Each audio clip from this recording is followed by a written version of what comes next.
નર્મદા પરિક્રમા અંગે વિવિધ સમિતિઓ દ્વારા થઈ રહેલી કામગીરીની સમીક્ષા અર્થે કલેક્ટર એસ.કે. મોતીની અધ્યક્ષતામાં સમીક્ષા બેઠક યોજાઈ।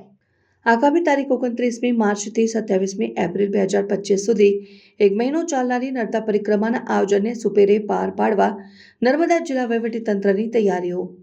નર્મદા જિલ્લામાં પ્રતિવર્ષ પવિત્ર ચૈત્ર મહિના દરમિયાન સતત 2 માસ સુધી યોજાતી નર્મદા ઉત્તરવાહિની પરિક્રમા અર્થે લાખોની સંખ્યામાં ભાવિક ભક્તો સહભાગી બની 14 કિલોમીટરની પગપાળા પરિક્રમા કરે છે। આ પરિક્રમામાં દર વર્ષે શ્રદ્ધાળુઓની સંખ્યામાં વધારો નોંધાતો આવ્યો છે। ગુજરાત, મહારાષ્ટ્ર, મધ્યપ્રદેશ અને અન્ય રાજ્યોમાંથી લોકો આ પરિક્રમા કરતા આવતા હોય છે, જેમાં ગુજરાત પવિત્ર યાત્રાધામ વિકાસ બોર્ડ સાથે નર્મદા જિલ્લા વહીવટીતંત્રના વિવિધ વિભાગોના અમલીકરણ અધિકારીઓ દ્વારા આયોજનના ભાગરૂપે કામગીરી કરવામાં આવી રહી છે। હાલમાં થઈ રહેલી કામગીરીની સમીક્ષા અર્થે અને ખૂટતી કડીઓને પૂરવા સોમવારના રોજ જિલ્લા કલેક્ટર એસ.કે. મોતીની અધ્યક્ષતામાં બેઠક યોજાઈ હતી। રિપોર્ટર અરબાઝ ખાન બલુચી। નર્મદા પરિક્રમા 29 તારીખથી શરૂ થાય છે અને 27મી એપ્રિલે પૂરી થાય છે। આ 30 દિવસ માટે વહીવટી તંત્રએ તમામ પ્રકારનું આયોજન પૂર્ણ કર્યું છે।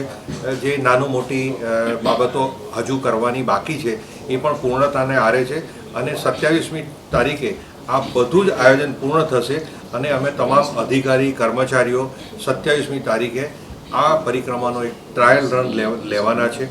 અને જે કામગીરીમાં જણાવીએ તો કામગીરીની અંદર નાના મોટા રસ્તા રિપેરિંગનું કામ છે એ પૂર્ણ થઈ ગયેલ છે। સેલ્ફ હેલ્પ ગ્રુપ દ્વારા જે ત્યાં સ્ટોલ લગાવવાના છે એ સ્ટોલ લગાવવાની કામગીરી ચાલુ છે।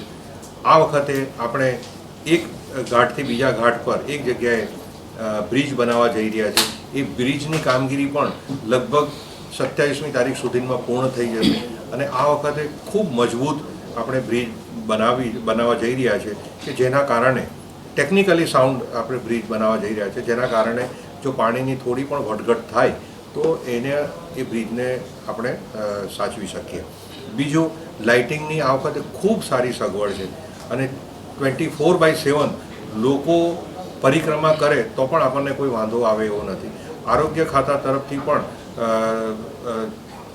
થોડા અંતરે મેડિકલ કેમ્પનું આયોજન કરવામાં આવ્યું છે, મેડિકલ સ્ટોલનું આયોજન કરવામાં આવ્યું છે, જેથી કરીને કોઈ પણ નાના મોટા આકસ્મિક કંઈક થાય, ઉલટી, ઝાડા, આ તે સાફ કરવું કે આ તે, તો એનાથી પણ આપણે લોકોને આપણે એ કરી શકીએ।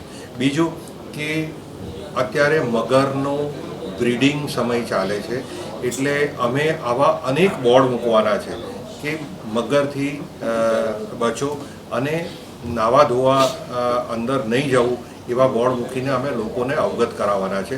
અને એ અંતર્ગત નાહવા માટે અમે લગભગ 4 ઘાટ પર અમે એક બાથરૂમ બનાવવાના છે અને સ્પ્રિંકલ અને ફુવારાની મદદથી લોકો નર્મદા મૈયામાં સ્નાન કરી શકે એવું પણ અમારું આયોજન છે। બીજું, પોલીસ ડિપાર્ટમેન્ટ તરફથી પણ કાયદો વ્યવસ્થા જળવાઈ રહે એ માટે સતત પેટ્રોલિંગ મૂકવામાં આવ્યું છે અને પીઆઈ કક્ષાના અધિકારી 4 ઘાટ પર રાત દિવસ રહેશે અને ક્યાંય પણ કોઈ પણ જાતની અગવડ ન પડે એ પ્રકારનું તમામ પ્રકારનું અમે આયોજન કર્યું છે। ગઈ સાલ 8 થી 10 લાખ લોકો આવ્યા હતા। આ વર્ષે 15 થી 17 લાખ લોકો આવવાની શક્યતાને અમે ધ્યાને રાખીને અમે એ રીતનું આયોજન કર્યું છે। અને આ આયોજન બાબતે અથવા તો પરિક્રમા વખતે કોઈને પણ કંઈક તકલીફ હોય અથવા તો કંઈક ફરિયાદ હોય તો અમે 24/7 30 દિવસ સુધી કંટ્રોલ રૂમ ચાલુ રાખ્યો છે। જે કંટ્રોલ રૂમના નંબર પણ અમે અલગ જગ્યાએ પરિક્રમાના માર્ગમાં ડિસ્પ્લે કરીશું અને એ ડિસ્પ્લે કરેલા નંબર પર જે ફ્રી લેન્ડલાઇન હશે એ નંબર પર ફોન કરશો તો તાત્કાલિક અમે કોઈની પણ અગવડ દૂર કરવાનો પ્રયત્ન કરીશું। સમાચારોની અવનવી અપડેટ્સ માટે જોતા રહો સેક્યુલર ગુજરાત ન્યૂઝ। સાથે સેક્યુલર ગુજરાત ન્યૂઝ ચેનલને લાઇક, શેર અને સબસ્ક્રાઇબ કરો અને બેલ આઇકોન દબાવીને સમાચારોની ઝડપી માહિતી મેળવો।